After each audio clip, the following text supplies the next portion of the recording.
All right, good morning, good evening, good afternoon, depending on what time zone you're joining us. Ito na guys, yung paborito ng Tres Marias at isa sa mga vloggers at isa sa mga vlogs na dapat may better claim to fame na meron tayong potential senatoriable among us. Kasama po natin ngayon, Secretary Ayun! Ronald Llamas.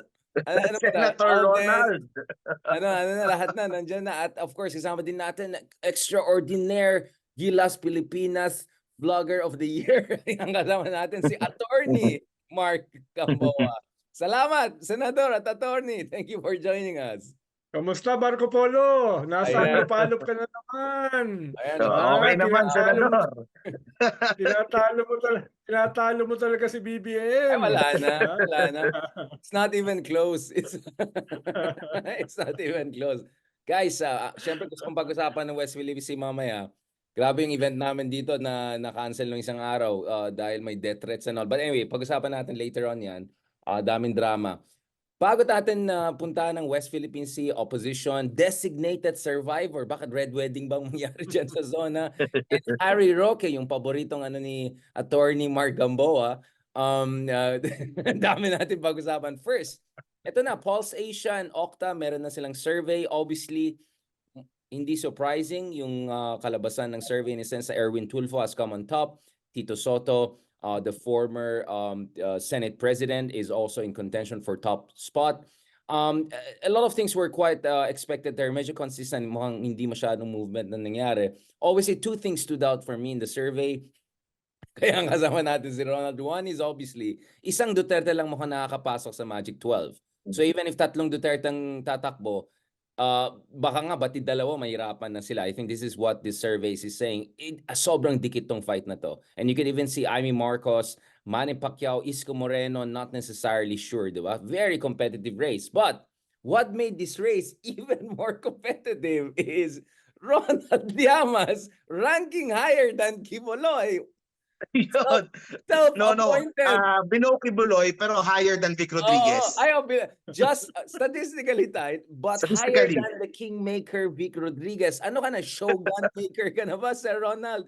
How do you feel about this, Sir Ronald? And let's be clear, dami nagka-claim to fame dito dahil success has many parents. Let me be very clear. Feeling ko ang may dahilan dyan kami ni Christian, hindi politika. But anyway, Sir Ronald, ano masasabi mo dyan? Malapit ka na kay Kibuloy, medyo competitive At least mas mataas na kay Gadon. Papunta na dyan. Kailan ako nakakita ng survey na imbis na pag-usapan yung mga pinakamataas, ang pinag-uusapan yung pinakamababa. Ano yan, Mark? Perdigana? Ano yan, Perdigana?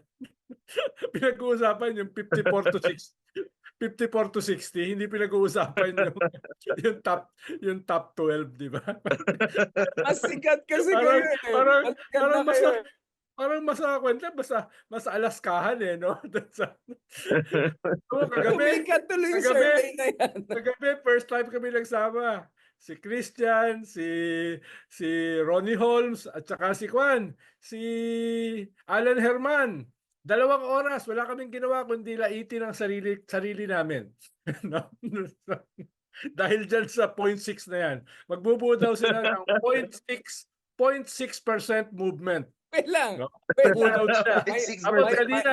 Kanina may mga obispo at saka pare nag-text sa akin. Kasama si Archbishop Sok Villegas. Sasama daw sila doon sa 0.6 movement. Ayo, kasama tayo doon. Papagawa ako ng t-shirt. Sagot ko na yung t-shirt. parang lahat natutuwa na ando ka sa bottom 60. Wait lang, Ronald, ba't di sinama si Chel Jokno? Andun ka pala si Chel, di ba? Parang nawala si Chel doon. Nakalimutan daw, sabi ni Ronnie. Alam mo, dapat sinabi ni Ronnie ang may kasalanan kayo nung nilagay ko yun, sobrang gulo na yung survey, nakalimutan nila si Chel. Kayo Tanong ko lang, paano nakasama yung pangalan ni Sir Ronald doon? Baka naman may plano talaga. Tinatanong ko nga kay Ronnie. Tanong na natin, Richard. Sino ba yung ugok na nagpasok ng pangalan ko dyan at nagbayad? Sabi ko ayaw naman niya sabihin. Confidential daw. Si Kibuloy nagbayad. Confidential daw. Bala ko pa naman, malaman kung sino. Wala naman akong gagawin masama. Wala naman akong gagawin masama. doon sa tao na yon. Tinatanong ko lang kung sino. Ayaw naman sabihin ni Tokayo. No, doon sa, Lang. Di ba may Okay. margin of error pa yan Sa- ng 3 to 5%? Oo nga, Kung kaya wag niyo negative ka, negative. kaya wag niyo maliitin. Wag niyo maliitin. Baka hindi 0.6% dahil Baka margin of 6%. error. O, Baka baka 3%. 6%. Baka Oo, baka 3%. 6%. 5 plus Oo 0.6, nga eh. almost Baka 6%. Baka 3%. sunod, and 0.7, 0.8 na yan. Oo, Oo, dahil pwede ka rin negative. Sir Si Ronald, pwede Panelo, ka rin 2.5 negative. eh. Pwede rin negative. Mas maraming galit sa'yo kaysa Oo. gusto mo moto. Pero ang sabi naman ni Christian, at least mas mataas ako kay Speaker Martin Romualdez. Dahil Ay, 0.5 siya eh. oh wow. 0.1. Wow. 0.1 ka sa kanya. Wala ka pang bigas na pinapamigay niyan.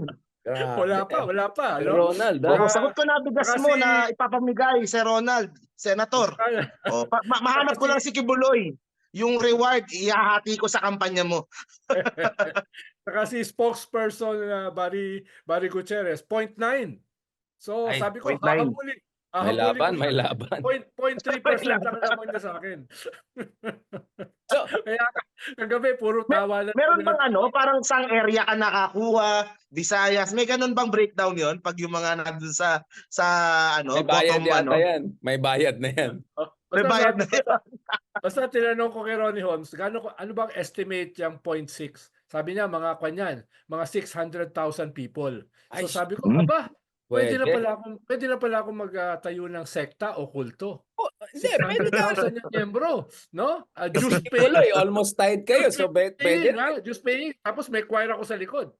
Meron akong chorus. Diba? Kaya naman pala. Dapat hindi pala political party ang tinayo ko. Dapat pala Oo. kulto. I mean, depende Tax sa free pa. priorities mo sa buhay. Oh. Tax free pa. Oo nga, Tax free tax. pa, di ba? Pero pwede ka rin mag-party list, Ronald. Madaling Ha? mag-congressman ka na kagad Ayun, yan. isa rin proposal yon, mag-party list dahil may 600,000 Oh, votes. Ronald Llamas party list, something like that. Or I don't know, like Richard Alden's party list or something like that. Ay, Ibang yung klase, mga kalokohan. Ronald. Pati naman kayo, sumasakay sa kalokohan na yan. Sir Ronald, Ay, kami na nga sasagot ng Ano ba sasagutin natin, Richard, sa kampanya? Sagot honestly, Ronald, ano bang threshold na kailangan para tumakbo ka talaga? Kasi yung advice mo, di ba, kailangan natin ng disruptors. Pasok ka, doon ka sa debate, bababuhin mo yung mga ibang country. Hindi, ang magiging role ko, hindi disruptor. Magiging role ko, tiga-tira dun sa mga nasa last four. Sa last four sa Wait, Ronald! May proposal! Titirahin ko May sila proposal! para lumabas. Sir Ronald, Mark, Oo. makinig ka. May proposal dito live. Anong maging pangalan ng party list mo? Letter A, AK-47 party list. Letter A, AK-47. Salamat, boss. Magandang suggestion yan. Nag-propose nga, one apple. One apple. Yeah. Oh, yeah. Para sa listahan, number 1 ka. One apple. No? At konektado sa Edo Manzanas. Manzanas party list. Ang dami mga agricultural eh. Manzanas, like Tignan mo yung news sa politiko. Tignan mo yung news. Oh, yung sinend ko kay Richard eh. Tignan mo yung Ito, kalokohan. claim nila, sila yung nagpasikat sa'yo. Tignan mo yung kalokohan ng mga yan. Kine-claim nila silang nagpasikat sa'yo, nag-credit grab. Credit grab. Protect me from my enemies. Ano yan? Protect me from my friends. I can protect myself from my enemies. Diba? Puro mga kaibigan ko yung mga ugok na yan, no? Ingat sila sa'yo. Yun lang masasabi ko, Sir Ronald. But Sir Ronald, di ba, disruptors talaga. This is the era of disruptors. So, you never know, di ba? Baka naman. Sabi ko nga kagabi, Big R, halimbawa si Luke Espiritu, yung mga kasama niya sa slate niya for the Senate, ang mga nakuhang boto, 300,000, 200,000, 100,000. Siya ang nakuha niya 3 million. Because of just one disruptive event. Nung inaway niya si Gadon at saka si Harry Roque. Di ba? Sa debate? Yun lang. Yun lang. Isang moment lang. nag-leapfrog siya from yung mga kasabay niya na 300, 200, 100,000 votes. Siya nag 3 million, di ba? Times 10 immediately do sa kanyang mga kasama. Eh hindi rin na siya kilala noon, di ba? Nakilala siya because of That was the moment eh. So yun yung sinasabi ng disruptor. Pero sabi ni Ronnie Holmes, yun na yung maximum. hindi na lalagpas. May ceiling yung pampagusang. Ceiling. May Hindi, Yun ikaw, na yung si Mark, di ba? 1 second lang, sandali lang, medyo mag-Europe lang tayo para feeling social. Mark, you were saying na may YouTuber naging member of European Parliament ngayon. Yes. Naging Oo, member si of Parliament. Diaz. Meron. Sa Cyprus. meron, It started out as a parang joke eh. Tapos no, sineryoso niya 6 months. Pero he used the power of social media. Lahat ng mga talks niya, nila live stream, tapos kinakat, nilalagay sa TikTok. Tapos nung 3 weeks before the elections, doon siya lumabas sa mga surveys. May 5% na siya. Inatake na siya ng mga kalaban. Ronald, yun na Doon yung siya- threshold mo. Yun. Tapos sumipa na siya. 3% Nung ka. natapos yung 3%. election, he was number 1. At ngayon, nandun siya ngayon sa European Parliament, nag-tweet, nag-TikTok doon, nag-ano doon. So merong kumbaga panahon na for disruptors at mga right na ganun eh. Magpatay na lang tayo ng party list natin. Tatlo na Yeah. tayo nominees. Ano ba? Small time? Pwede. Small time party list? Small time party list. Ay, Yung wag mo ini-small time, Senator Ronald, yung party list. Alam mo naman ngayon. Pwede tayong tatlong nominee. Yung Pasok tayo na. 0.6% na yan, hintayin nyo, yung 0.6%, yan ang magiging entablado ko going into 2028 presidential election. No? Small time. Presidente ang labanan. Ayun pala. Ronald, Ako naman Sir Ronald, Hindi ka pala. Sir Richard. Ako naman, yung kunyari kung meron akong 600,000, ipapasubscribe ko sa YouTube ko para umabot na ako ng 1 million. Makakuha na ako ng gold. Yun ang habol ko. Kahit hindi na manalo. Sumipa lang yung tumaas lang yung subscriber sa YouTube, pwede na. Ikaw ba, Bigar? Ilan na ba subscriber mo, Bigar? Ako, kailangan ko lang yun para mas marami akong mga libreng trips abroad. Mukhang hindi mo kailangan ng subscriber para sa mga libre mong trips abroad eh. Pang-sponsor lang sana if ever. Kaya hinahanap ka doon sa ADR kahapon eh. Hinahanap ka wala. doon Nasa sa ADR hate ako conference eh. Yung anniversary ng UNCLOS eh. Kamusta Dahil yung wala ka event? eh. Wala ka eh. Masaya. Ang daming mga, as you know, mga ambassadors, no? Nakita ko yung lineup. Tapos andun si Anyo, seryosong-seryoso. In-interview siya ng mga media, parang nag-mini press con siya. Paglabas niya, nakita niya ako, bigla nagbago yung itsura. Hindi na seryoso, tawa na ng tawa. Pinapanood daw niya. No, lahat ng ating guesting, no? Tapos tawa siya ng tawa, nag-enjoy daw siya. Aminin mo, Ronald, sa akin ka National nagsimula naging nakakatawa lalo. Hindi naman si National Security Council, tawa lang tawa, nagbago yung itsura niya. Di ba, Mark? Habang seryoso siya. Mark, ikaw mas alam, ako baka bias ako. Mark, aminin mo, before kaming dalawa ni Ronald, hindi siya ganun katawa ng tawa. Sa akin dalawang pambas yun eh. Seryoso sila dati sa'yo eh. Sa akin ka lang. Oo nga eh. Tapos ano lang sila nag-ride. Talagang may malaking factor ka dun sa, hindi politiko, si Richard Darian talaga yun. Saka si Christian, obviously, kasi si Christian. Si Christian Esguerra. Dati seryoso kayo ni Christian din eh. Nakita niyo. Aminin yan. Okay, Sir Ronald, I think that sets the tone for our next episode. Pag-usapan natin, no? We'll have a discussion about West Philippines soon. But I also want to talk about another big event coming soon. Ito yung SONA natin. Third State of the Nation address ni BBM. But will there be a SONA? Kasi meron na daw self-appointed. Designated. Hindi lang self-appointed, meron si Kibuloy. Ito may ibang self-appointed. Mahilig talaga sa self-appointed ang mga taga Davao. No? Pag-usapan natin yan. Thank you very much, Secretary Rodney Llamas. And salamat, Attorney Gamboa. Salamat, sir, for joining us. Boom! This is it, guys. Paboritong Tres Marias ng Bayan, RRM. Joining you live from all across the world. Kamusta kayo dyan? Secretary / future Senator, ex-President Ronald Llamas. At saka si Tigil mo na yan. Attorney Gamboa. Hindi. Alam mo, enjoy na natin to. Kailangan namin ng subscribers ni Mark. Mark, Kaya, Mark, gaano katagal kong bubuhatin ito, Mark?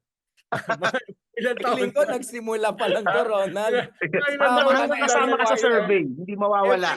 Andiyan Pag ka na, nag-survey, Ronald. umakyat, bumaba, pag-uusapan natin uli. Mukhang Oo. may galit na galit sa akin na nagbayad para isama ako dyan. Sino Feeling kaya ko yung sa galit na susunod, galit mas na yun? mataas ka kay Kibuloy.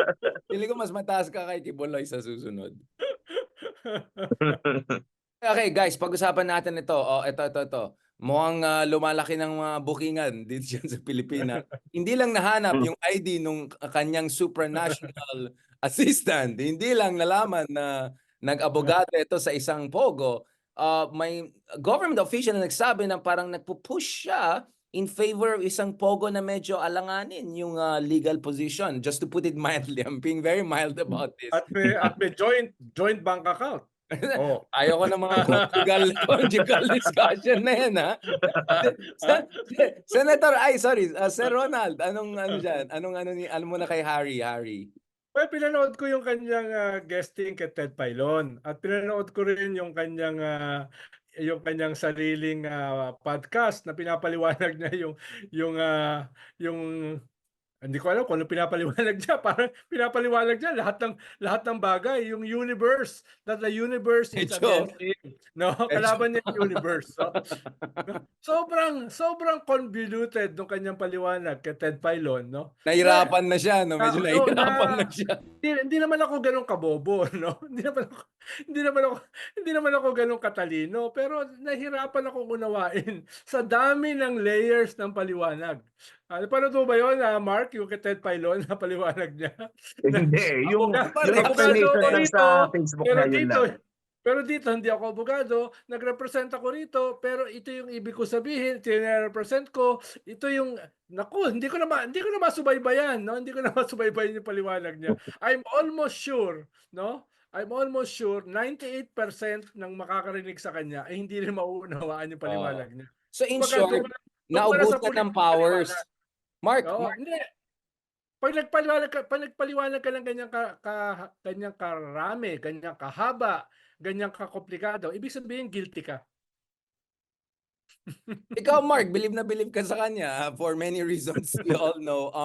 Siyempre, are you blood is thicker than medyo water. medyo nauubusan na ba ng powers ni Harry? Is this Pete Harry na hindi na talaga? Ang hirap ang hirap ng paliwanag niya eh. Kasi definitely, yung meeting sa PAGCOR, nangyari. Hindi niya madedenay eh. Yung meeting sa PAGCOR, nangyari talaga. Kasama niya yung taga Whirlwind daw, di ba? Na abogado siya hindi siya abogado nung Pogo, pero abogado siya nung service provider na nagtatrabaho para sa Pogo. Uy, Parang nag-gets gano'n. ni Mark yung interview mo, Ronald, ah. Talo ka ni Ronald. Ano, attorney Hindi, ka Sabi po niya, ulit? yun yung sa Facebook niya. Yung kay Ted Filon, hindi. So parang At saka yung pinaka-point sabi niya eh. Hindi ako abogado nung Lucky South, pero abogado ako nitong service provider ng Lucky South. Aha, Pero they are doing the contractor. bidding para sa Lucky South. At saka sabi niya, siya daw ay abogado nung Pogo nung siya ay legal pa. Anong ibig sabihin na legal? Nung siya ay registered, no? Pero kahit kasi nung registered siya, meron ng torture chamber. Meron ng human trafficking. Meron ng money laundering. Ibig sabihin, hindi nangyari yung money laundering, hindi nangyari yung torture chamber nung hindi na siya registered. Kaya nakakatawa yung Akalain mo anong nangyari nung hindi pa siya registered? Kung registered naman, ganyan yung mga ginagawa, di ba? I mean, bakit yung si Mr. Supra naiwan yung ID doon? I mean, Hindi, kasi. Ano nangyari? Dapat kasi re-ready na yon. Tapos, yung search warrant, hindi pinayagan ng judge sa Bulacan. Kaya nagkaroon ng window na 3 araw na naitakas yung mga papeles. Ay, ang problema, nung tinatakas yung mga papeles, may ilang naiwan. Yun yung appointment papers ni Mr. Supranational. May naiwan na joint account. May naiwan na mga Ay, papeles conjugal? nasa organizational chart si Harry Roque. Nasa organizational chart siya nung Pogo Hub, no? So, medyo hindi effective yung paglinis ng mga papeles, no? Pero gusto ko pa rin malaman sino yung judge na lintik na yan na hindi pinigilan yung search warrant. Pero mo. Kaya nagkaroon ng 3 araw para Alam na linisin yung Pogo Hub. Yun yung nangyari. Pero palpak pa rin. Palpak pa Pero rin palpak pa paglinis, rin, di ba? oo. Ikaw, Mark, Oo. ano bang latest kay Alice Go pala? Nakalimutan ng tao, di ba? Akala natin tatakbong Senado na si Alice Go. No? Hindi, kakalabas lang ng Nag-worry na kakalabas- tayo nun. Kakalabas lang ng warrant ng Senado. Ah, Things are not doing well for Alice Go. Kalalabas lang nung warrant ng Senado. Sinubukan nilang iano kanina, iserve kanina, ayaw papasukin yata dun sa isang bahay or isang office. Tapos pinapa-freeze yung kanyang account ng 28 AMLAC. billion. 28 billion. Grabe yung transaction, no? 28 billion na transaction. billion. Wow. Grabe, Ayaw no? mo yun, Big R? Ganun ba yun nasa bangko mo, Big R? 28 billion? Bakit ganon? Parang hindi fair. Mas ma-forma naman. Hindi ba nila napapansin yun before? Kasi yung AMLAC, ngayon kung merong pumasok sa account mo na kalahating milyon, so questioning ka ng alam AMLAC mo, eh. Flag ka niya. Oh, ipa-flag Oo. ka nila. Pa-flag ka eh, kalahating Actually, milyon eh. $100,000 pa lang, ang dami ng eklat na mangyari. Yun nga eh. No. Tapos ibig ito, sabihin, wala. yan Ngayon lang. nakalusot So yan. yun ang... Ibig sabihin, daming malamang, daming baka may Dami baka, nag-party. Mark, baka may kasabwat doon. dami nag-party nga. Kaya nga, party. Pero Medyo, parang, parang hindi ko din Wolf ano, of Wall Street 28 billion pinadaan nila sa banking system na gano'n. Hindi Di na ba din. usually pag mga ganyan, puro mga bandehado ng mga pera, mga cash, puro mga vault ang mga anuhan Pang dyan eh. Pero netting talaga pinadaan to, nila ah. sa Parang- banking parang system waiting. lahat. No? Para mga waiting lords. Grabe, parang Oo eh, nakabayong na mga pera. puro mga nasa balde yung mga pera. Yung mga pera kinikilo, Pero- mga ganon. Pero kaya Mark, isa tayo sa money laundering centers Capitals of the of world. the world. Kaya Yeah, yeah. ang daling pumasok ng pera rito. Kaya dito gusto ng mga drug lord maglinis ng pera nila eh. Dahil ang luwag eh. Ang luwag. Aside from dun sa AMLAC, dito sa likod, malapit lang sa amin yun eh, Grace Christian High School. Doon pala nag-aral itong si Alice Go, si Guo Huaping. Doon nag-aral. Hindi pala sa bahay. Grade 1 to grade 3, hindi pala sa farm, hindi pala hindi pala homeschool. Pala eh. Invento lang yung Homeschool. although baka naman hindi invento yung teacher Rubilin. Baka may teacher talaga siyang Rubilin. So kailangan pang yung patunayan. kandidato for DepEd secretary si Oo, Teacher kailangan pang Rubilin. i-debunk yun. Yun, medyo naniniwala pa ako doon. Baka naman merong teacher Rubilin. Oh, pero yung kanyang storya na siya ay nag-aral sa bahay, homeschool, sa farm, wala siyang maalala, pero naaalala siya ng mga kaklase niya dito sa Grace. Tapos pag makita mo yung class picture, Nag-OU siya, OU. pag nakita mo yung class picture, kahit bata siya, mukhang-mukha niya eh. Kitang-kita mo na si wala. Hindi mo makakaila si Alice Go talaga eh. So, ang tanong ko, ano yung skincare niya or nag-ano ba to? 'Di ba, Ronald, kung 28 billion ang transactions pa, baka Ikaw naman ba? may stem cell. Ikaw Baka ba may Mark, stem yung cell picture dyan. mo nung bata ka, ganyan pa rin yung itsura mo nung bata ka? Oo, baby face ako eh. Ikaw, Hindi, Balbas lang ako Senador. ngayon, pero Ikaw, Senador face ako. Ronald. Ano natin dyan? Balbas ka, Alice Go.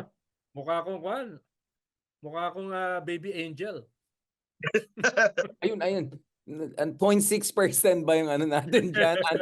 Yung aging mo per year is 0.6 lang, di ba? Yung mga ganun. May anti-aging pala kayo. Okay. Enough of Harry. Baka ma-hurt yung feelings niya. Magugulan na naman tayo sa explanation niya. Next episode, pag-usapan naman natin. Ito na, official na. Lenny talaga is running for mayor. What's the game plan for the opposition that now they have officially turned down a grand coalition with BBM? Or is there something else to discuss? Okay, on that note, thank you very much, guys. Salamat, Attorney Gamboa and future Senator, ex-President, Secretary Ronald Llamas. Thank you po.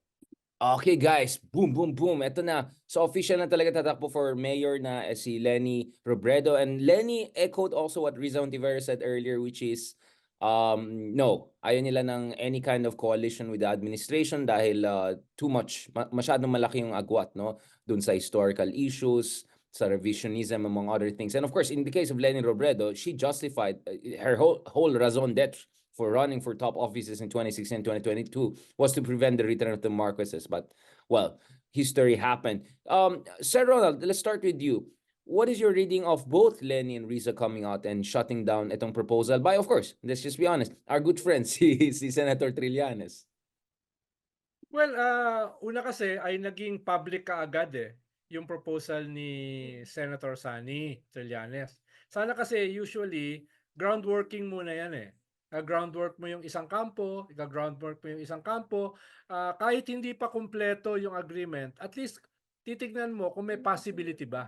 May possibility ba, may openness ba yung both camps kahit kaunti para simulan yung negotiation. Yung And then tsaka mo gagawin public. Pero parang nangyari dito, naging public kaagad So na-surpresa siguro both camps. Halimbawa, mismo yung admin at most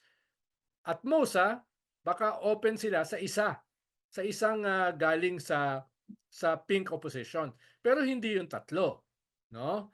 Tapos yung naman yung mga leaders naman ng pink at saka yellow, si Senator Risa at saka si Leni at saka si Laila ay okay naman sa kanila na merong main enemy yung mga Duterte. Kumbaga, hindi yung pagkakatalunan masyado. Pero kailangan hindi naman ito unity team na mag-unite lamang para manalo. Kailangan naman merong kaunting platform, may kaunting principles, may kaunting vision, or else isusuka sila ng sarili nilang base. Di ba? Yeah, wala. Tapos na sila sa mag-agree. 2028. Hopeless case na sila. Tapos na sila. Oh, di ba? Di ba? Kaya yun yung mga tingin ko yung medyo kulang, no? Hindi naman pag-aawayan yung main enemy. Di ba? Sa midterm. Sir Ronald, tanong ko lang, are they open kaya kung merong kukuning guest candidate mula doon sa tatlo? Kunyari si Kiko or kaya si Bam. Yeah, doon sa 11, di ba? 11 na yung slot out of 12. 11 na, Isa pang slot. Tingin ko hindi sila tatanggi sa guest candidate. Tapos may sarili silang slate na magka-campaign separately, no? Iba yung guest candidate, no? Pero masikip pa rin dahil parang 11 na yung yung lumalabas na slate ng administration. Wala pa doon si Abby. Marami pang naglalabi. Wala pa si Abby. Wala pa si Ben Tulpo. Exactly, diba? exactly. Wala pa ron. So, wala pa ron si Gringo Honasan. No? Honasan. May nagpuput pa kay Ariel Quirobin. So marami pang wala ron So, yung ba ibibigay nila sa yellow opposition? Hindi ganun kadali yun, no? Dahil itong mga ito ay bahagi ng mga political party na sumama sa ruling coalition, sumama sa Bagong Pilipinas. Siyempre, yun ang priority nila. Yung NUP, wala namang tinulak pa na kandidato. Yung NPC, meron. Isa, si Tito Soto. Diba? Si Pacquiao, hindi naman NPC yun. No?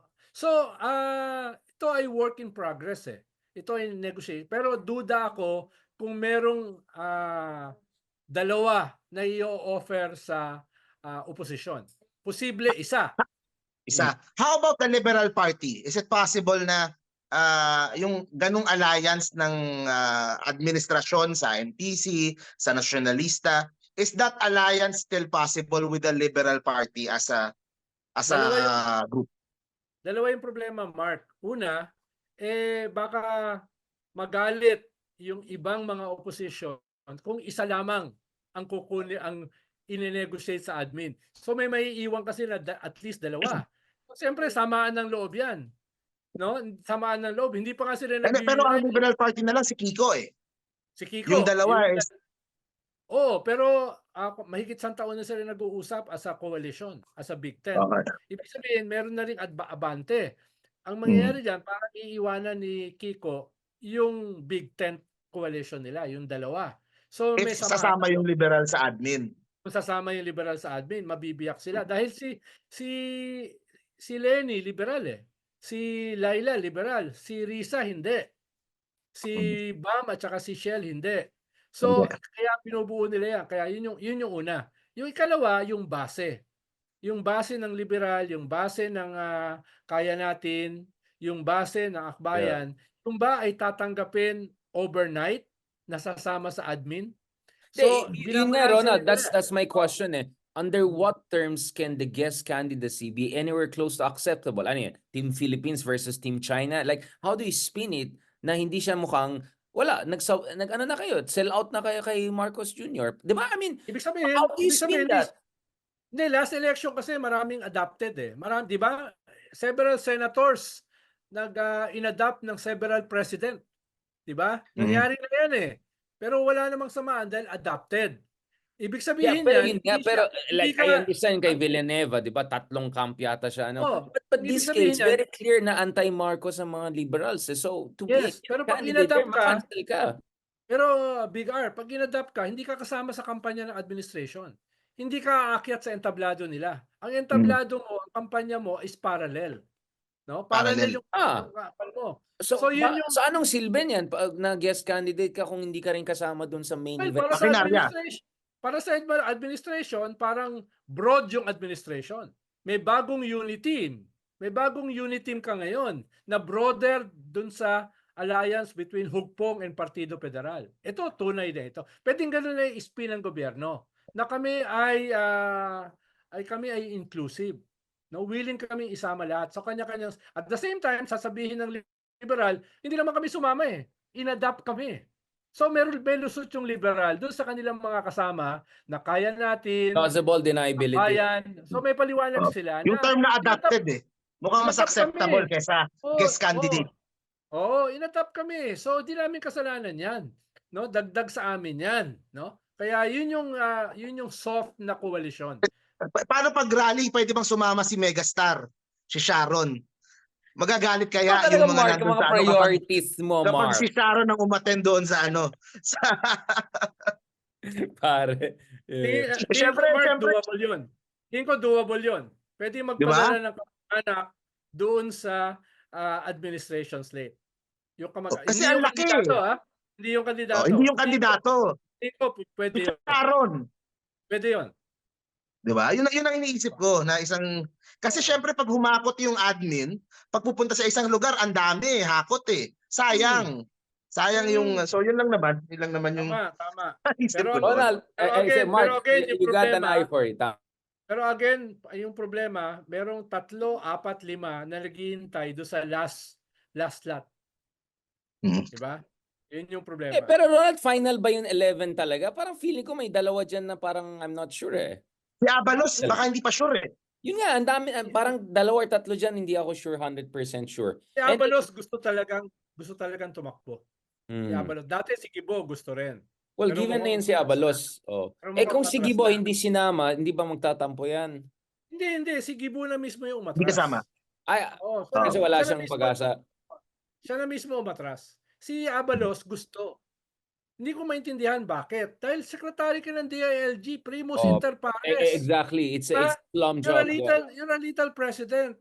Tapos dito tatakbo ka 1 among 24. Tapos hindi ka pa sigurado. Diba? Hindi ko maintindihan kung ano yung pumasok sa isip ni Secretary. No, Ronald, kasi alam natin if you want to go for Senate, your best chance is to midterms ka ng incumbent. Diba? Kasi kung next 2028 ganun, wala na yan. So ito na yung best window niya to go for national. Unless gusto mo maging presidente sa 2028. No? Gusto mo tumakbong presidente. No? At gagamitin mo entablado yung pagiging senador. Pero inuulit ko, maliit yung chance mo eh. Maliit yung chance mo. Wala ka sa the most competitive. All surveys, malayo ka eh. Ikalawa, primus inter pares ka na. Little president ka na. Diba? Yun lang ang gawin mo entablado kung gusto mong tumakbo for president. What if pwede siya bumalik? I mean, what if he'll still have the same position after? 1 year pa siya maghihintay. 1 year siyang maghihintay. Medyo mawala na siya. Baka may pumalit na sa kanya na... Hinaalis yun. Sa bagay, daming naghihintay sa position na yan. That's a very, very important job. Gusto ko maging secretary ng DILG. Yun nga, pag si Secretary Ronald na, wala na, hindi naaalis yan. Hindi na maalis. Dream job mo yan, Ronald. Inanak na niya sarili niya doon sa office ng DILG. Subukan lang ni Abalos. Kahit malaki yung chance ng 0.6 ko, no? Doon ako sa DILG. Di ba, Mark? Tapos isa pa si Aimee eh. Nandun pa rin si Aimee eh. Oo, kaso party negotiations yan eh. Nationalista siya eh. Oo. So, Ninegotiate lang baka ng pasok pa rin. Oo. Baka sinasabi, Baka oh, pasok pa behave rin ka. sa ano si Behave Amy. ka, otherwise tanggal ka. Parang At gano'n. ang alam ko, Mark, kahit galit sila kay Amy, she is still a Marcos. No? She is still a Marcos. Kaya hindi pwedeng nandun siya sa kabilang slate. Kailangan nandito siya kahit asar sila sa kanya. Oh, Ilalaglag na lang siya. war na yan. Oh. Gurguro na yan. Pag Ilalaglag na lang siya. Ipapalit si Ben Tulfo siguro. Baka secret candidate nila si Ben Tulfo. Yun Oo. lang. Si Ben, number 4. Four. Diba? Four. Number 4. Oo. Ano na yan? Diba? 2 quarters Hindi na yan, siya, ha? 2 hindi siya quarters. kasama doon sa 11. Yeah. Hindi siya kasama doon sa 2 alleged quarters. Hindi siya kasama. 11. Or siya. 2 quarters Diba? na So may siya. So mukhang Abby sigurado ka, talaga si Ben. meron Oh. kang Ben Tulfo, diba? Meron kang Gringo Honasan, etc. So, mahirap. Mahirap para sa traditional opposition na makapasok sa slate kahit adopted. Anyway, may nagsabi dito na the thing kasi with the secretaries, you're at the pleasure of the president, prerogative of the president, while senator, you're your own boss. But, you know, if looking at, you know, how excited and giddy outgoing senators, si Angara is as being Secretary of Education, means iba pa rin yung secretary ka eh, di ba? Kasi senator, you're just one of like whatever. Pero kung secretary ka, you have a whole war machine, right? The whole machinery, especially DILG, di ba? Ang laking position niya. And in the case of Abalos, he was the key campaign guy of Marcos. I think he's pretty safe in a DILG position. No, I don't think. Best friend pa. Oh, exactly. I think he's safe in that position. So you're right. Eh. So kaya sabi, think ko, hindi pa kompleto tong 12 slate nila ng malayo. In a sense, I think 3 or 4 slates at least are still open, no? On that note, we just want to have a small episode lang on West Philippines. Ihabol lang natin yan for the sake of things. Kaya nga ako nandito. Let's just talk about it shortly. Oy, gumanda ng panahon na. Let's talk about that, guys. Thank you so much again for this fantastic discussion. Na-appreciate ko yan. Talk to you guys soon. Okay, sa previous episode, guys, boom, boom, boom. Ito na ang paboritong Tres Marias ng bayan. Sa previous episode, pinag-usapan natin ang, yung dikit na labanan sa pagitan ni Secretary Ronald Llamas and self-appointed na si Kibuloy. Dito sa episode na ito, pag-usapan naman natin yung isa pang self-appointed from Davao, si self-appointed designated survivor of upcoming SONA. Ronald, what's going on with Davao? Ang dami mga self-appointed dyan. Yung isa, blasphemous pa nga. Diyos ko, kaya hindi ko kinumpleto. Sorry, Lord. Ronald, what's going on there? Well, una, pinag-uusapan. Diba? Yun ang mahalaga, pinag-uusapan. Diba? Pinag-uusapan. Parang ikaw, parang pinag-usapan ka na ngayon. Pinag-uusapan. Ikalawa, ay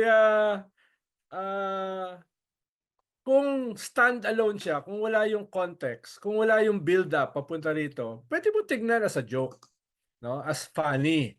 Pero dahil sa mga events going sa kasalukuyan, halimbawa, yung statement ni Armed Forces Chief of Staff General Browner na meron naman talaga mga destabilization plots starting last year, at mismo si Digong inamin na kinakausap niya ang mga generals, pero hindi naman daw coup d'etat ang kanila pinag-uusapan. Pinag-uusapan nila paano manahe, paano magburda, no? Kaya mismo si Digong inamin after sabihin ni Browner yung ganung klaseng threat. At fast forward yung June 28 na lagi natin pinag-uusapan, yung prayer rally without the prayer na nag-threaten siya ng all kinds of threats kay BBM.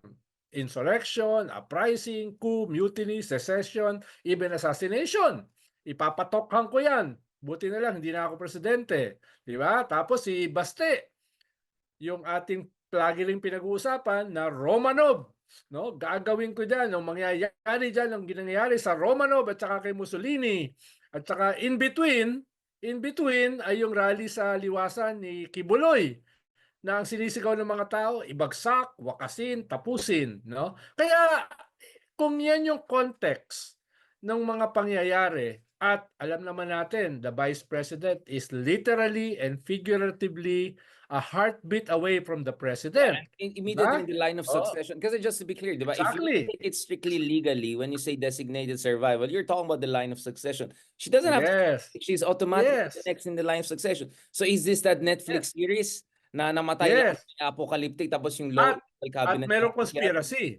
Merong conspiracy, di ba? Hindi siya nangyari, hindi siya ginawa ng mga terrorist, hindi siya ginawa ng mga kalaban. Ginawa siya ng kasama, kakampi nung mga pinatay, di ba? Kaya may conspiracy. Kaya Inside job. Oo. kaya nangyayari dito sa statement ni Sarah, nagkakaroon ng kulay. Hindi siya nagmumukhang joke, no? Kahit nga bad joke hindi siya nagmumukhang bad Eh, hindi joke. naman funny kasi si Sarah di ba? At least Oo. Digong Hindi naman nakakatawa, siya di ba? I katulad mean, ni pangit hindi pero siya katulad ni Big R. Hindi siya hindi katulad siya, ni Big wala R, siyang di ba? witty. Hindi siya katulad nung 0.6% na art. Pati National Security Advisor Yes. natatawa sa Kaya siniseryoso ng kwan. Kaya siniseryoso ng gobyerno. Tinanggal na yung red carpet sa SONA. Di ba usually may red carpet, Oo Mark? nga pa. Nagpa-passion show sila. Tinanggal na yon. Tapos dinoble, tinreplay yung security sa SONA. Ibig sabihin, siniseryoso ng gobyerno. Wait, ibig Yung sabihin, sayang yung pera natin, yung taxpayers' money natin. Di ba? oh, Who's oh, paying for that? We are paying for that. That's our taxpayers' money. di ba? Oh. Oh, Mark, Naniwala. Mark, Mark, Naniwala. Mark, bakit tinanggal? Kasi red wedding bang? Takot na magkaroon ng red wedding, parang Game of Thrones You pa. know, for the first time, walang red carpet. Oo nga eh. Yan kasi puro mga destabilization sa mga ano. Hindi, pero ako sa akin yung itong statement ni VP Sara, napansin ko kahit yung bago dito nung last week yung parang merong gurgur na sinasabi siya, yung meron siya sa Oh. liig. Ano this is classic Duterte playbook Na meron Yes. silang sasabihin na Pitik-pitik. wild o Oo. crazy o borderline illegal o borderline na threatening. O Na tapos pag-uusapan. pag-uusapan tapos yung spokesperson nila sasabihin hindi naman seryoso, hindi naman. So sa akin this is Duterte playbook 2.0 all over again Yes. Parang hindi na Yes. dapat siguro sineseryoso itong mga di na pinapalaki. Kasi 'di ba parang yung ang daming mga memes, yun na naman yung job street na naman, tapos yung mga baga ang simple ang iksi nung sinabi niya pero ang laki nung mileage Yes. So At sineryoso ng Malacanang. sineryoso ng Malacanang. O hindi, dapat naman seryosohin kahit anong threat. Pero yung palalakihin sa media and kumbaga parang minsan it goes towards dun napabor sa kanila So tingin ko dapat minsan hindi na dapat pinapalaki. I-deadma na Pag lang. naglalabas ng mga statements na crazy na ganun. 'Di ba? I-deadma na lang. Nagsabi nga, I-deadma. deadman na lang, No, 'di no, ba? Ano na lang. But yun nga that's the thing I mean, remember yung the whole Arroyo doctrine, di ba? Na if ma-replace si BBM before matapos itong third SONA niya, pwede pa rin tumakbo yung replacement niya in 2028. So you can look at a decade almost of the current vice, di ba? Kaya nga sensitive talaga sa SONA na ito because kung yung V pa ay mag-replace, pwede pa rin siya tumakbo sa 2028 based on the precedent set by the Arroyo scenario. So I don't know, Ronald or Mark, di ba? Naturally, this SONA would have always been sensitive, considering yung person a heartbeat away just resigned from the cabinet and effectively is declaring war. I mean, couldn't you say At na saka Kwan, bad saka joke Big was a R. declaration? Tsaka Big R, existential yung threat sa mga Duterte because of the ICC. Ibig sabihin, hindi to simpleng political battle. It's about their own existence. Na kung mangyayari yung ICC, lalo na tinatanggal na yung mga loyalist nila mga pulis sa Davao, di ba? May latest na tinanggal, 19. Reshuffle na naman. So nararamdaman nila, teka, kung na to existence na namin to, hindi lang to normal na political battle. It's about their very existence na nakataya. Kaya lalong nagiging seryoso, Mark, yung ganitong klaseng mga bad jokes. Yung mga bad jokes. Dahil alam naman natin na nakasandal sa pader, existence nila ang nakataya, tapos yung Mas delikado. yung kanilang vice president kung may mangyari ay succeed kagad. Hindi na dadaan ng Congress yan. Hindi na dadaan ng Senado. Upo kagad yan. 'di ba? Walang provision diyan para aprubahan ng Kongreso at Senado. Akyat kagad, Oo, talong kagad. di ba? Mm. Although, di ba, Ronald, remember nung panahon ni Lenny, kabadang-kabado yung mga DDS na if something happened to Digong, kasi may mga time na hindi tayo sigurado, si Digong ba yan? Double ba niya? Di ba? Nag-shutdown ba Mamatay yan? na ba? Singapore ba yan? And then, di ba, may push to impeach na si Lenny noon or gumagawa ng kalokohan na, was it Panelo or someone coming with Mumbo Jumbo constitutional charot to say na Meron hindi din. automatic yung VP yung akyat? Don't you think na Meron pang revolutionary government meron pa na silang ganun, di ba? Yung pina-float. military Oo. takeover or something like that. So, matagal na nilang nilalaro itong issue ng VP in a sense that before they were threatened by it, now that's their opportunity, di ba? I mean, Mark and Ronald, I mean, don't you think that naturally some would push for impeachment of Sara or push Sara to run for local na lang or umalis na sa VP office because she's always going to be heartbeat away for the next 4 years at least. So, May ganung Ay, ugong. delikado May ganung ugong na may mga nagtutulak na i-impeach siya dahil sa bad joke na ito. Yung Pero sa ba tweet joke? ni former Senator Trillanes, may hashtag impeach Sara na.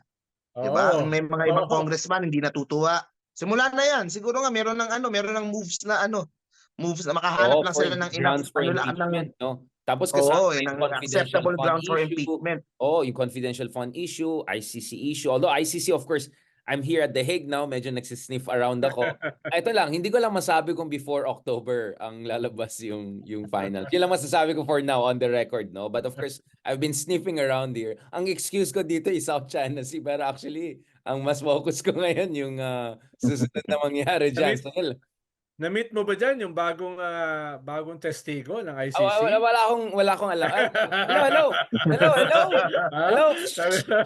Hello. I can't hear you. Hello. Habibi. Hello. Na-meet mo ba dyan? Pakikamusta ako, ha? Sir, yun lang, hindi ko masabi kung before October or hindi. Yun lang masasabi ko.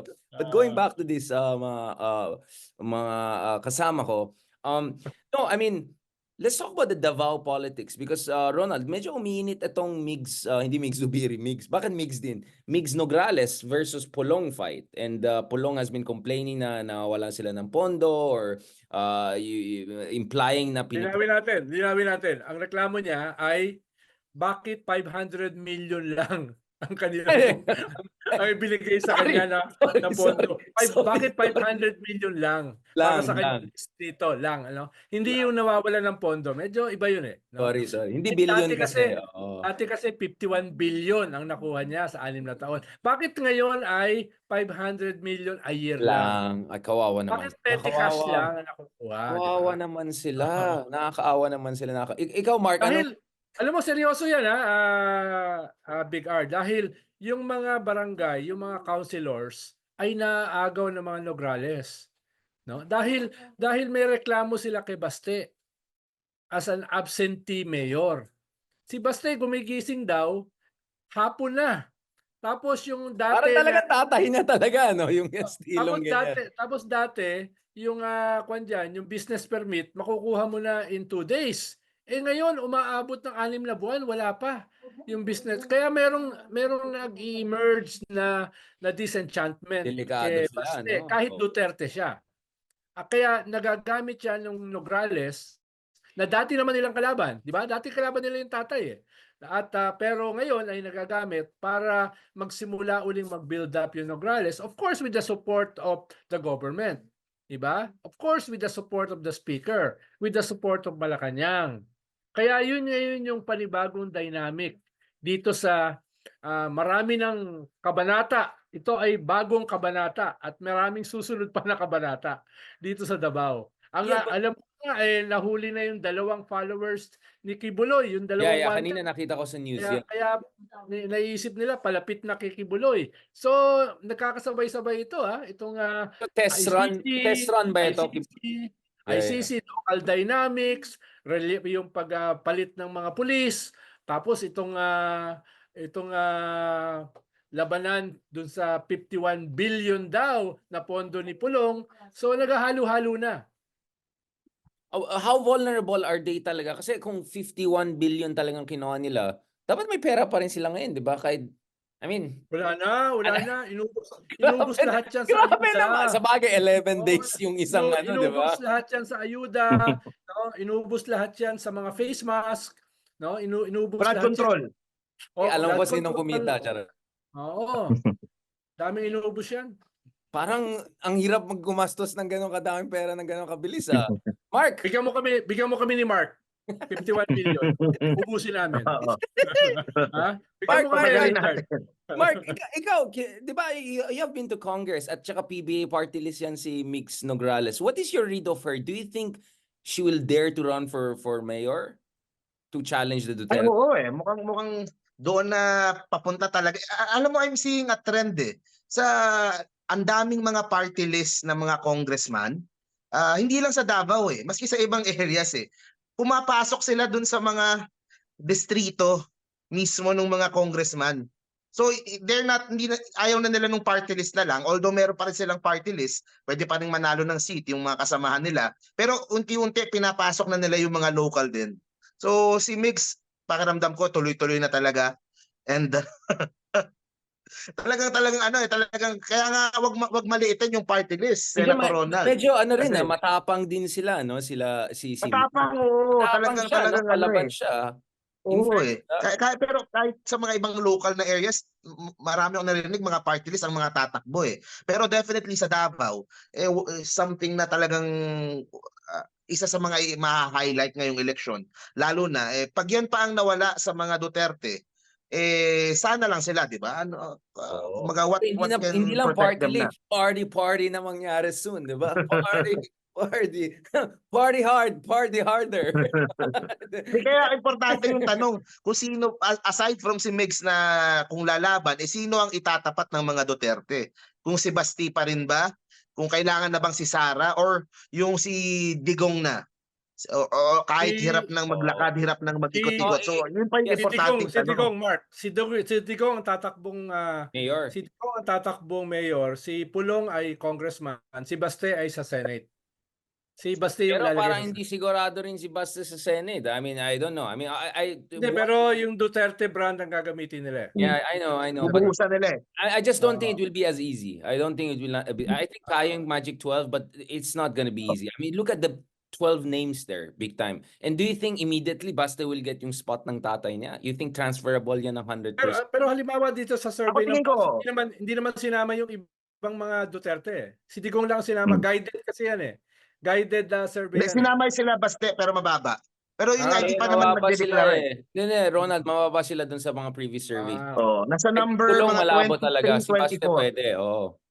Wala sila doon sa 0.9, 0.8 ganon. Hindi ko nakadikit. Ang problema, ang nag-agaw, yung taas at saka 14 kayo. sila mataas. Nakalimutan 14. yung mga nasa gitna. Sila Pulong.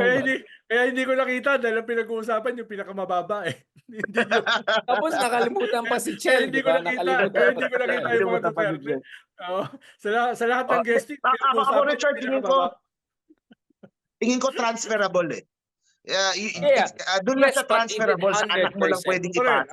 Hindi mo pwedeng ipasa kay Bongo, kay Bato. Pero yung kay Baste pwede. Si Baste ang kaboses nung tatay, kaparehong magmura nung tatay, mas may itsura pa kaysa dun sa tatay. So, pasok na pasok dun sa formula ni Digong. Ako, absolutely akyat si Baste the moment na wala na si Duterte sa rankings. The same way na pinasok si pero si Digong Ben Tulfo, bumababa din bumaba si Erwin. But ang point ko, will it be also top 3, top 4, or more like bottom 6? Kasi competitive yung bottom.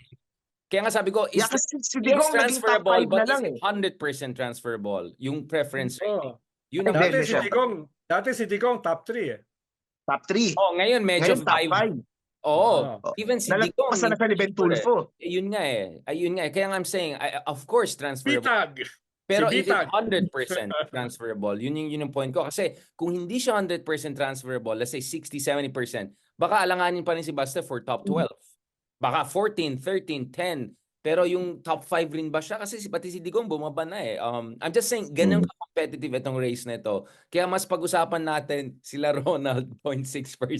Salamat Sir Ronald. Salamat Mark. Pag-usapan naman natin sa next episode. Ang paboritong attorney ng bayan, hindi si Harry Roque. Salamat po. Okay na, ito guys. Back to the favorite paboritong Tres Marias, KKA 0.6%. Ayan, hindi na tayo 50 cent. 60 cent na tayo. 60 cent. Kasama natin future ex-senator, current secretary, DILG wannabe secretary, Ronald Llamas. At of course, ito na, ang par excellence, showbiz At future /politics. presidential candidate. Yun talagang. And Nakalimutan future, mo. future, Nakalimutan mo. ito, Future future, presidential candidate. ito yung future naman, Secretary of Presidential Communications na si Attorney COO. Gamboa. Spokes. Oo, Junior spokesman. Senior spoke. So, ito na guys, ito na. Let's get the ball rolling. Of course, we just celebrated the 8th anniversary of Arbitration Award. I want to ask first si Attorney Gamboa kasi ikaw yung magiging spokesman soon.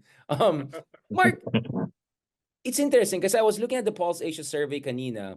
Barely 40% of Filipinos said that the administration is doing enough dyan sa West Philippine Sea. I found that quite interesting. Na parang si Digong nga na walang ginawa, parang halos ganun din yung numbers niya. Sa tingin mo, Mark, is there a problem with the communications natin sa West Philippine? Nagiging mukhang mahina ba tayo? Why do you think only a plurality of Filipinos think that the government is doing enough sa West Philippine Sea? Considering na sobrang mas assertive ang itong administration na yan kaysa previous one. I mean, ikaw kasi you have, your ears to the pulse of the nation and to the ground eh. Anong basa mo kaya dyan? Or anong mga kulang sa tingin mo? Ilang percent? 40% lang yung Mga nagsasabi ganun na. lang. Yeah, maliit lang. Kanina I was just checking it. So mukhang marami pa rin sa ating kababayan na nakakapos sila sa West Philippine Sea or parang ganun. Which I think I find surprising considering all the effort that this administration is doing compared especially sa Digong administration. Ikaw, sa tingin mo, what is lacking? Or may mali ba? Or anong basa mo sa public opinion dito sa mga lumalabas na bubuling ng China? Tingin ko hindi naman nagkukulang sa sa lahat ng mga ginagawa ng communications ng Malacanang, pinakamaayos yung sa West Philippine Sea eh. I think Tariela is doing a good job sa pag-explain. Yung topic kasi paano nga ba?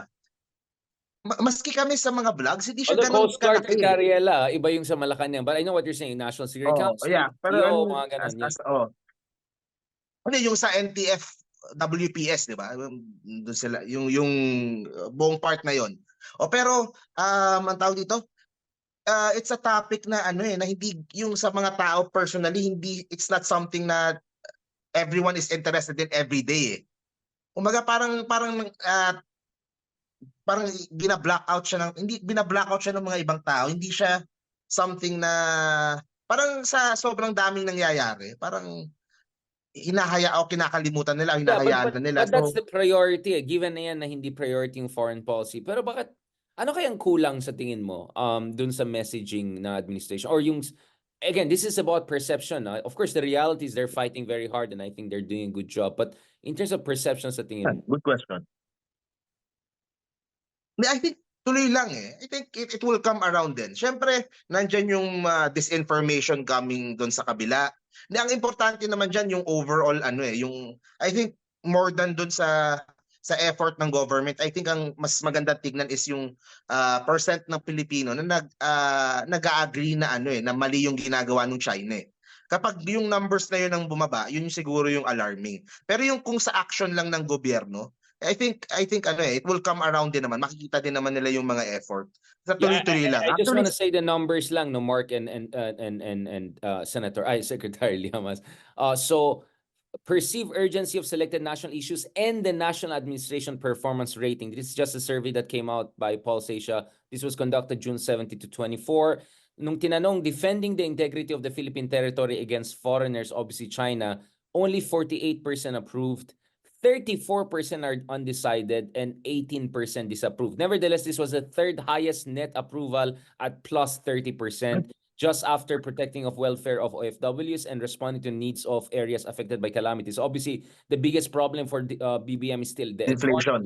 Inflation, he has a negative 71 net approval rating, 76% disapproving, 5% only approving. Hindi ko alam kung sino nag-approve pa ng 5%. 19% ang undecided. Pero ito parang third naman pala. Expected number 1 nila to eh. Yung West Big R. Yeah, Hindi kasi yan standalone eh. issue na yan ay compared to other issues. Ibig sabihin, yung 48% na yan, compared to other issues is 48%. Ang sinasabi ni Ronnie Holmes, ang number one pa rin talaga are gut issues. Inflation. No. No? Ronald, this is Inflation. not about the urgency. It's just an approval of, kasi sa urgency, obviously, andun yung employment, inflation, given na yan, mababa yung, Yes. of course, international. Ano yung top 2? Top 1 is OFW, top 2 is So, I'm talking about approval, hindi ito urgency. approval. Approval, pinakamataas is protecting OFWs, 70% approve, 6% lang disapprove, plus 64%. Number 2 na most successful is responding to the needs areas affected by calamity. So, guwapo si Gatchalian dito, DSWD, mga ganun.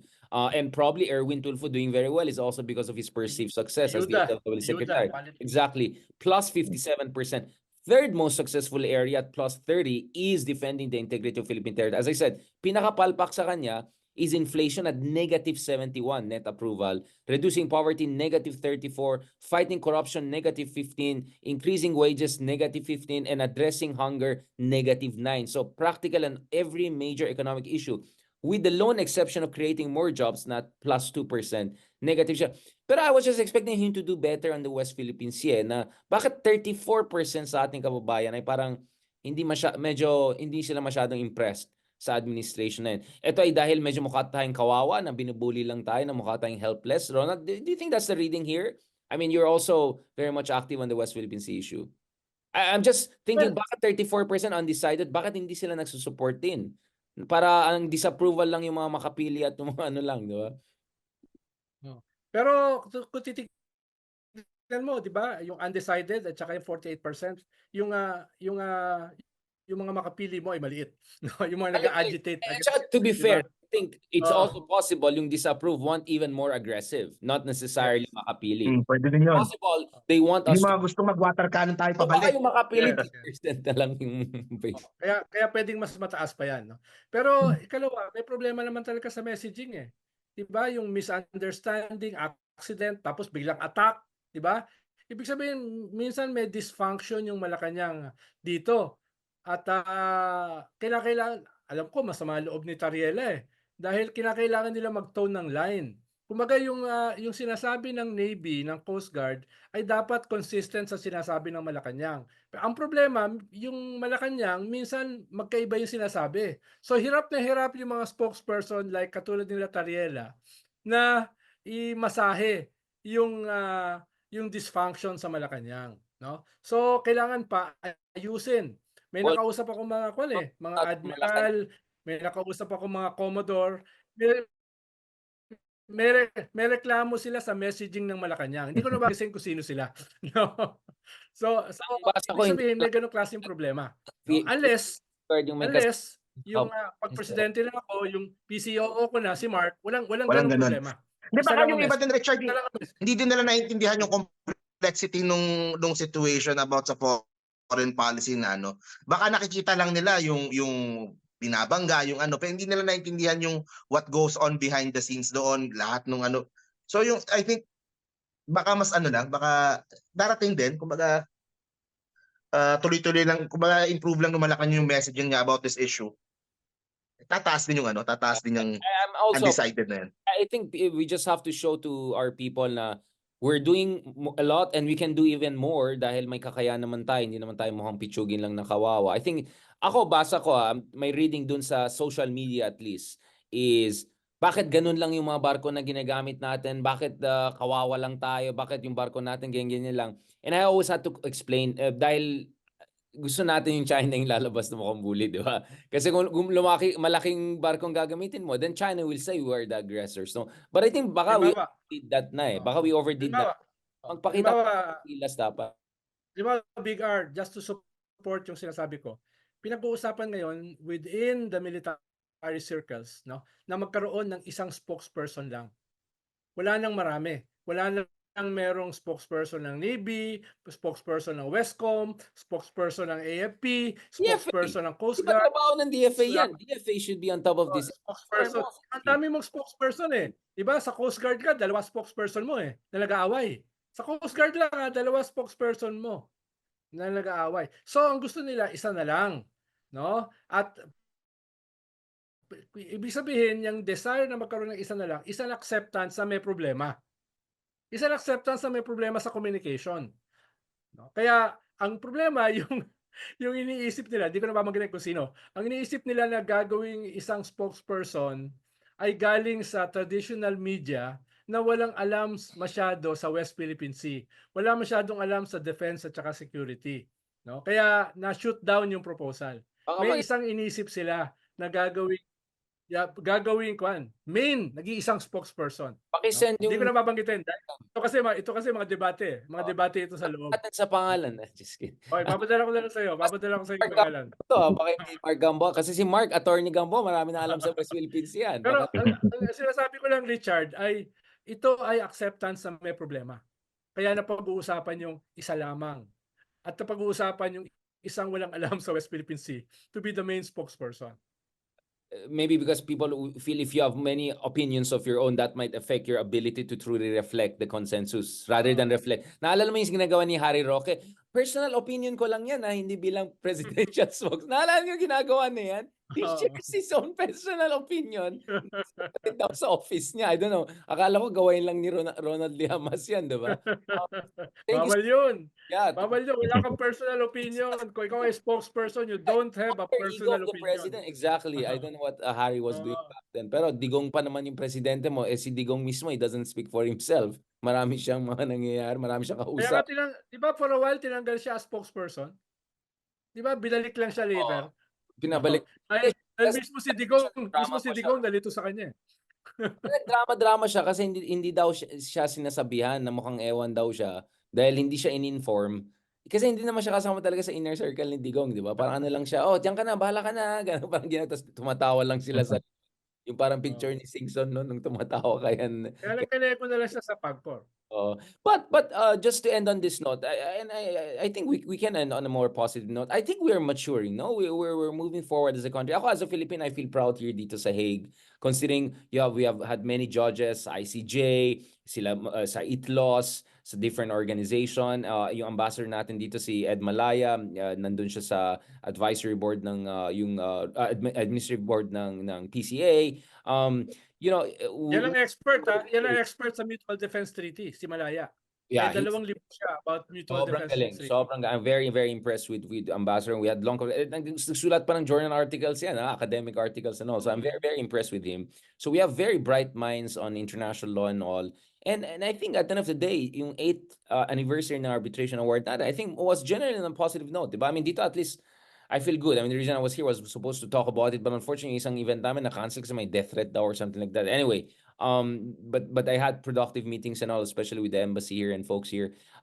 Ronald, what was the mood in the big events you attended? Ikaw ba yung tipong late na naman pumasok tapos may tanong ka agad dun sa mga ambassadors? And Medyo late nga. Dumating ako 10:30. Tapos pagdating ko, lahat nakaupo na. So, uupo ko sa harap. Dinala ko ng staff ni Tindo sa harap.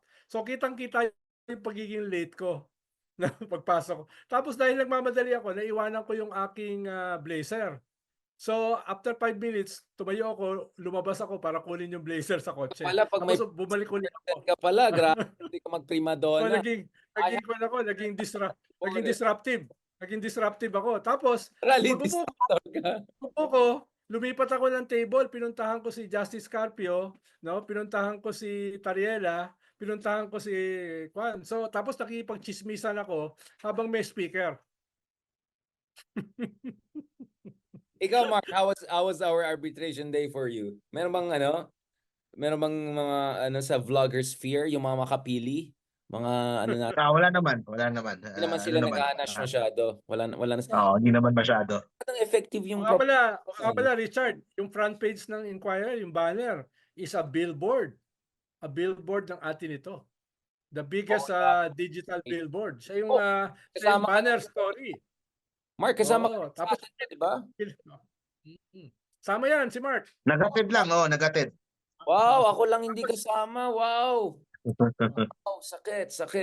Dun sa Kuwaka, pro-US ka eh. Meron bang bago? Meron bang third ikaw yung na plano kasama sa ulit? Excuse me, critical ako sa US ha. Na, May nakita pinag-uusapan, Mark. May pinag-uusapan. No? May pinag-uusapan. Sorry, Mark, may internal fight kami dito. Kasalanan ka na yan, okay. Yes, Mark, you were saying, sorry. Kaya ayaw kayo sama, pro-US ka. Ikaw, Mark, go. May pinag-uusapan, Mark. May pinag-uusapan. Pero magugulat ka. Magugulat ka na lang kung ano yun. Sige. No? Ibang-iba dun sa nakaraang dalawa. Aba. Hindi pa rin pwede sumama si Richard. Bibilib ka. Bibilib ka sa susunod. Aba. Sige. Kayo nang bahala. Sige, kayo na. Mark, is there anything you want to add before we park this weekly Tres Marias discussion natin, Sir Mark? My closing remarks? Wala naman. Wala, may dadagdag lang ako, Big R. Sige Dahil po. si Archbishop Soc Villegas, may plano sila sa July 16 na Oh, wow. fluvial. Parang Oh, wow. symbolic na civilian convoy sa ating West Philippine Sea. Pero hindi naman malayo, mga 1 to 2 cubic 1 to 2 nautical miles. 1 to 2 nautical miles. Submarine na yun mo. 1 to 2 nautical miles, no? Pero ang mag-organize yung Diocese ng Pangasinan under Archbishop Soc. Okay, so ibig sabihin, nag-aanak na siya. Marami nang sumusunod sa ganung klaseng example ng civilian convoy na nag-a-assert hindi hinihintay yung gobyerno. Kaya July 16, no? July 16. So, ito na yung whole of nation approach na sinasabi natin. This cannot be just an administration thing. This cannot just be, academics or experts thing. This has to be a whole of nation approach. Kaya I'm very glad to see Mark involved in these efforts. I'm very glad to see yung nag-oversee ng EDCA nung panon ni Pinoy involved in these efforts. And from afar, let me show my love. Nice. May emphasis, ah. Akala mo makalusot ka sa yung mami ko. Ano mo si Ronald? Parang tinitira ka sa sarili mong show. Sabi ko, mami ko kasi Carino brutal lang. brutal ng Carino. Brutal. Oo. Sabi ni Nietzsche, what doesn't destroy you will strengthen you. So, ini-strengthen kita. Sabi ni Nietzsche, pag 0.6% ka na, pwede na. Dapat next survey, lagpas na tayo kay Kibuloy. Oo. So, galingan pa natin, guys. Yun yung ano natin. Hintayin nyo. Huwag kayong magsalita ng tapos. Milestone natin yan. Thank you Hintayin very much. nila pag lumabas na yung bigas natin. Basta, I'm sure mag-alma si Kingmaker kasi talo siya ni Shogun. On that note, very much future ex-senator and current secretary and DILG in waiting secretary Ronald Llamas. Yung Kingmaker book ko, ikaw gagawa, ha, Richard? Shogun, ang title, Shogun. Toronaga Llamas. And salamat, Mark Gamboa. Thank you so much for your fantastic insight. Medyo sabaw na yata kayo. Have a good day. Talk to you soon and mabuhay ang Pilipinas. Maraming salamat, guys. Talk to you soon. Salamat. God bless po.